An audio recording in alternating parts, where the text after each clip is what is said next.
Listo, entonces pasamos al primer análisis, que es el del soneto 61 de Francesco Petrarca. ¿Sí? El poemario se conoce como cancionero, que está dedicado a Laura, la amada del yo poético de todos los poemas, pero en verdad su título era Rerum Vulgarium Fragmenta, Vulgarium porque justamente fue escrito en el lenguaje toscano, que no era el que se solía utilizar para hacer poesía de este tipo, poesía, digamos, lírica, es decir, poesía que está dedicada a un elogio de una amada y que además se enmarca dentro de una tradición que viene desde la antigüedad, que digamos es la poesía erótica o poesía amorosa, cuyos modelos están en Grecia y en la poesía latina.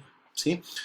Por eso había, digamos, una importancia central en este poemario, porque fue como que el pionero dentro de la época moderna, porque esto se publica en 1470 y luego va a ser como que el modelo que van a seguir un montón de poetas también en Italia, pero luego en España, luego en Francia, que van a seguir este modelo del cancionero para hacer poesía lírica dedicada a la amada, ¿no? Poesía erótica dedicada a la amada.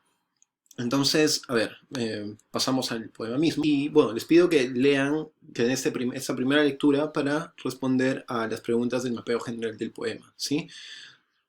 Hagan la lectura, por favor, en sus casas, pónganle pausa al video y luego de haber hecho la lectura, pónganle play y escuchen la explicación de la respuesta de esas preguntas. Y vayan haciendo el ejercicio de responder también a cada una de ellas cuando estén leyendo, ¿ya?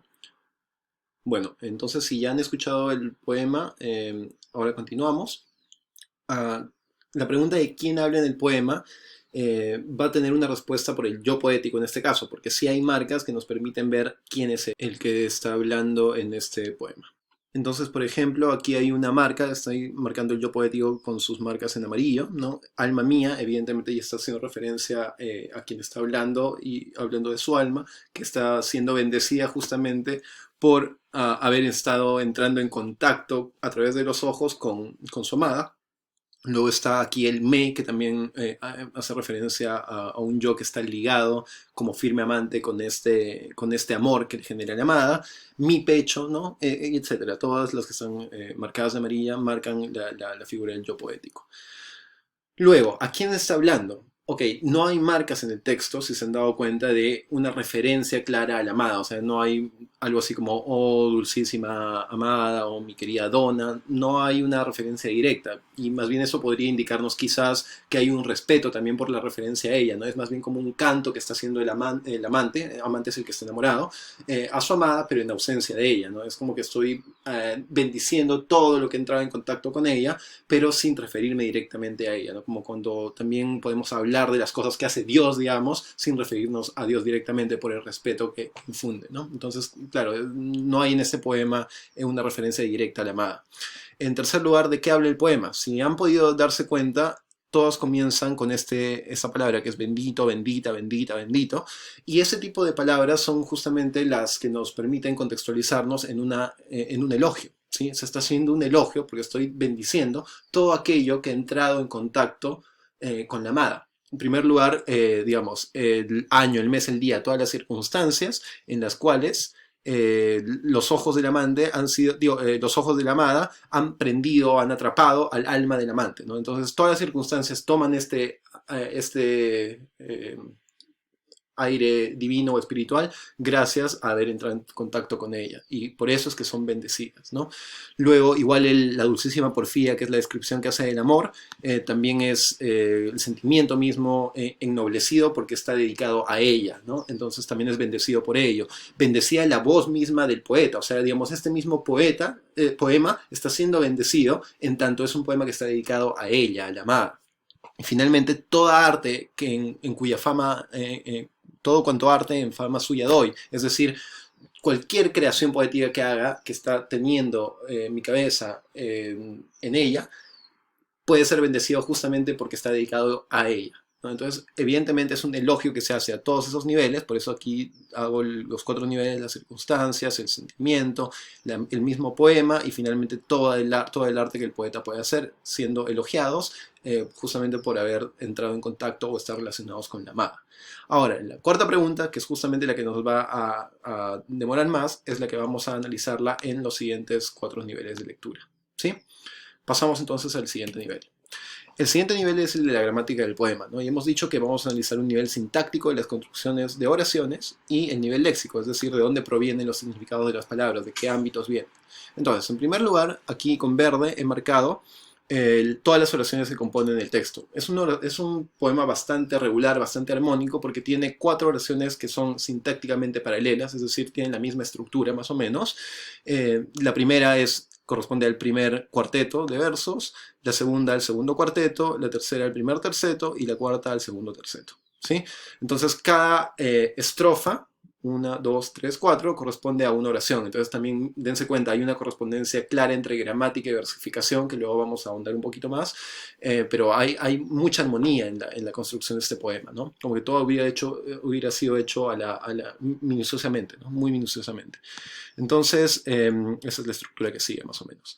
Y todas comienzan con la palabra bendito, ¿no? Porque es un elogio a cada una de estas cosas. Ahora, el nivel léxico lo estoy también resaltando por la palabra bendito. La palabra bendito viene del latín benedetto, que finalmente lo que significa es bien dicho, o sea, desear el bien, y que se utiliza normalmente en ámbitos religiosos.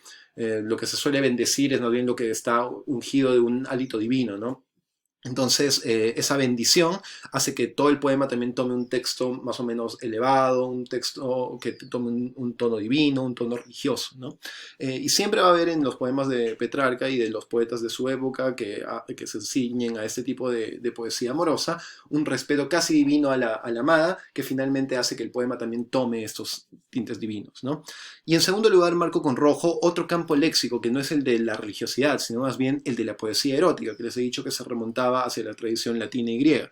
¿Y eso dónde lo vemos? Podemos verlo aquí cuando en el segundo cuarteto decimos bendita la dulcísima porfía, que amor me liga como firme amante. Amor en mayúscula es justamente la personificación del sentimiento, que es la personificación que a veces llamamos Cupido, o los griegos llamaban Eros, que es justamente el dios del amor.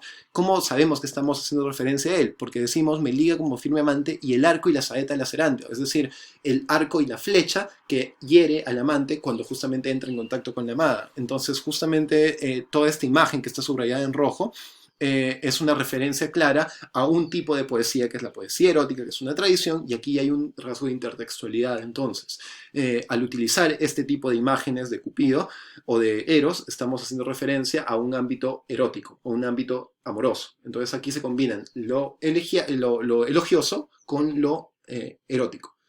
Ambas cosas confluyen justamente en la propuesta de la poesía de Petrarca.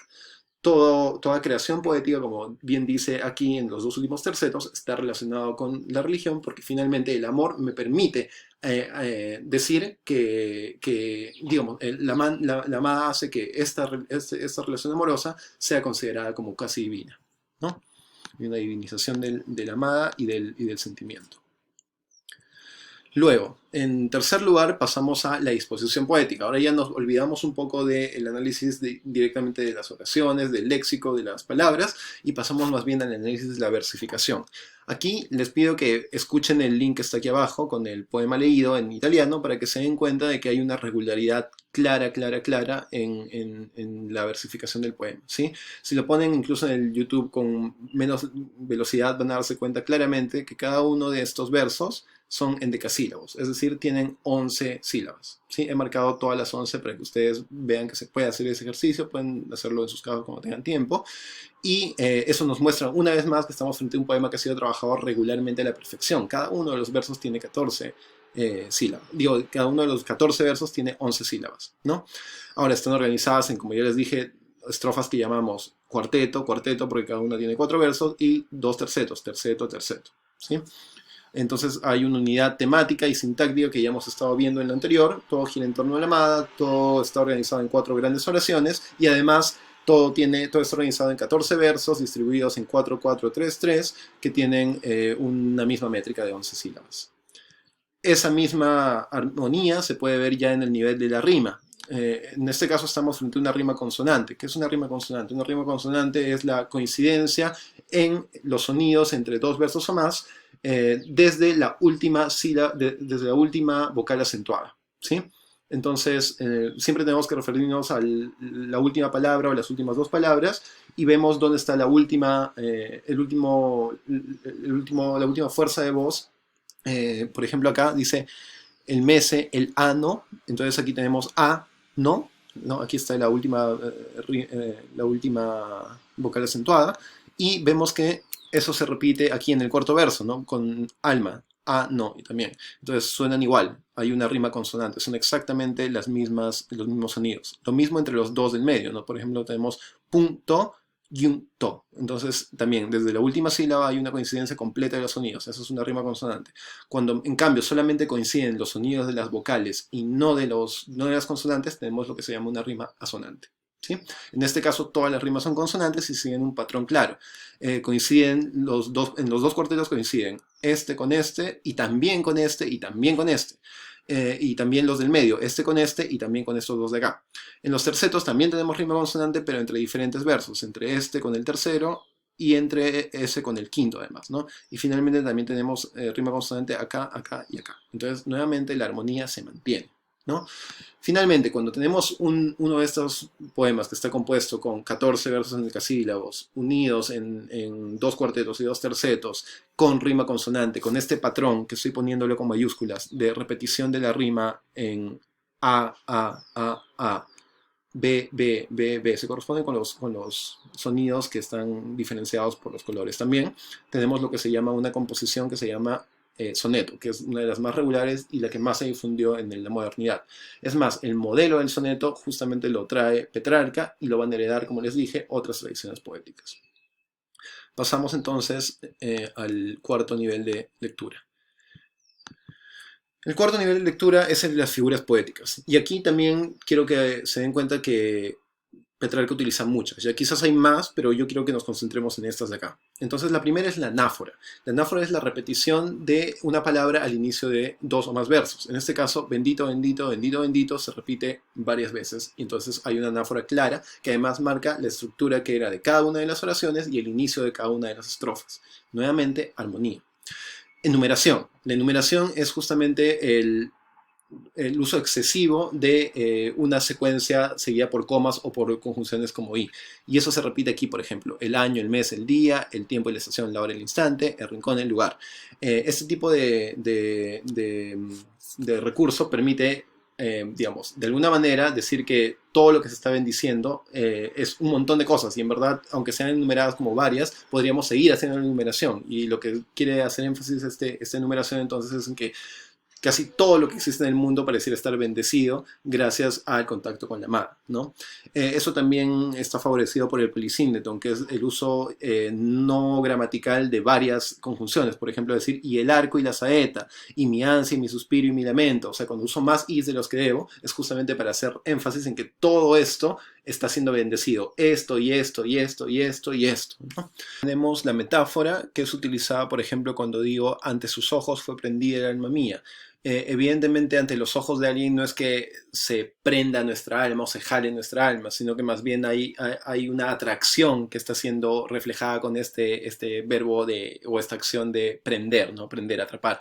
Entonces, esa manera de hablar sobre el momento del enamoramiento también es una metáfora para mostrar la fuerza que nos atrae a través de los ojos, porque para los griegos y también Petrarca, que abreva de la tradición de los griegos, el amor entra por los ojos, ¿no? O también aquí abajo, la voz que es la voz con que sustento y siembro el nombre suyo en cualquier parte. Evidentemente mi voz no siembra el nombre de mi amada, sino que la menciona, ¿no? O menciona el nombre de la amada, pero sembrar hace que justamente, digamos, lo está colocando en un lugar que sería el poema y ahí toma vida, ¿no? Entonces también esa metáfora sirve para darle énfasis a que el poema está tomando vida gracias al influjo de la amada, todo girando en torno a eso.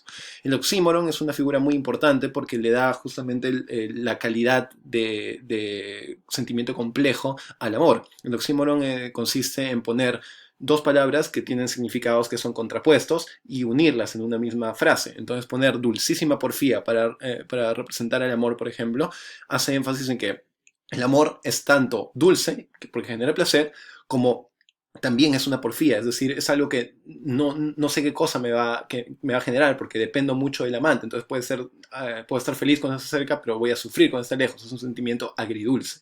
Paso al siguiente video.